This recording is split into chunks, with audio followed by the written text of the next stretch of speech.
სტიქია დედაქალაქში 2 საათიანმა გადაუღებელმა წვიმამ გამოიწვია, განსაკუთრებულად მძიმე მდგომარეობა მდინარე ვერეს ადიდებამ გამოიწვია. ვერეს ხეობაში დაიტბორა ათობით სახლი. სამაშველო ბრიგადები მთელი ღამის განმავლობაში სრული შემადგენლობით მუშაობდნენ. მათ მოსახლეობა საკუთარი ძალებით ეხმარებოდა. დაზიანებულია ცენტრალური ქუჩების დიდი ნაწილი. უხმანალექმა პრობლემების შექმნა თითქმის ყველა უბანში, თუმცა განსაკუთრებულად სტიქიის შედეგად ვაკე საბურთალო და დიდუბე ჩუღურეთი დაზრალდა. და რა ხდებოდა ღამით დედაქალაქში, გიორგი ფუტკარაძე გიამბობთ. მაშველების მიერ გადარჩენილი ათობით მოქალაქე, განადგურებული ინფრასტრუქტურა, დანგრეული სახლები და დატბორილი გზები. რამდენიმე საათიან გადაუღებელ წვიმასა და მდინარე ვერეს ადიდებას წუხელ მსხვერპლიც მოჰყვა. ამ დროისთვის დადასტურებულია გარდაცვალების 7 შემთხვევა. არიან დაკარგულებიც.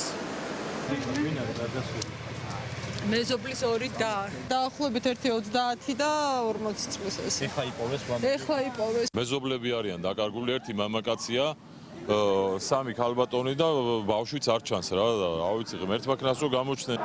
წუხელ ადიდებულმა მდინარემ ვაკე საბურთალოს დამაკავშირებელი ეგრეთ წოდებული ახალი გზა მთლიანად გადაფარა.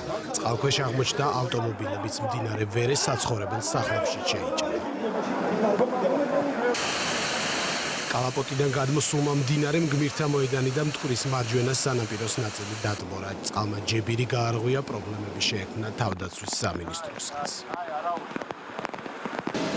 წუხელვე პრემიერის დავალებით საგანგებო სიტუაციების შტაბი შეიქმნა, რომელსაც ირაკლი ღარიბაშვილი თავად ხელმძღვანელობს. პრემიერ-მინისტრი და მთავრობის წევრები სტიქიის ეპიცენტრში იმყოფებოდნენ და შექმნილ ვითარებას ადგილზე გაეცნო.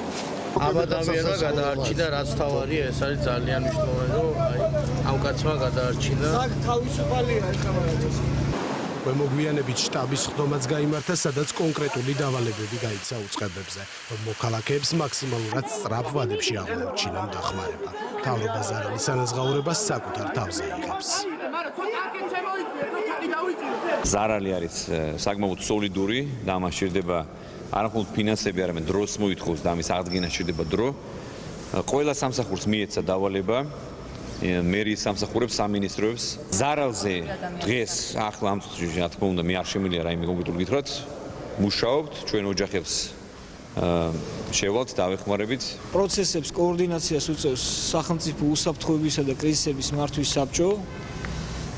შესაბამისად, ყველა ინფორმაციას, რომელიც საზოგადოებისთვის და მოსახლეობისთვის იქნება საინტერესო, აუცილებელი ჩვენ მივაწვით პერიოდულად. უკვე მერიის სამსახურები მუშაობენ და ყველა გადაყვანილი იქნება გინც უსახკაროთა დარჩენილი თავშესაფარში.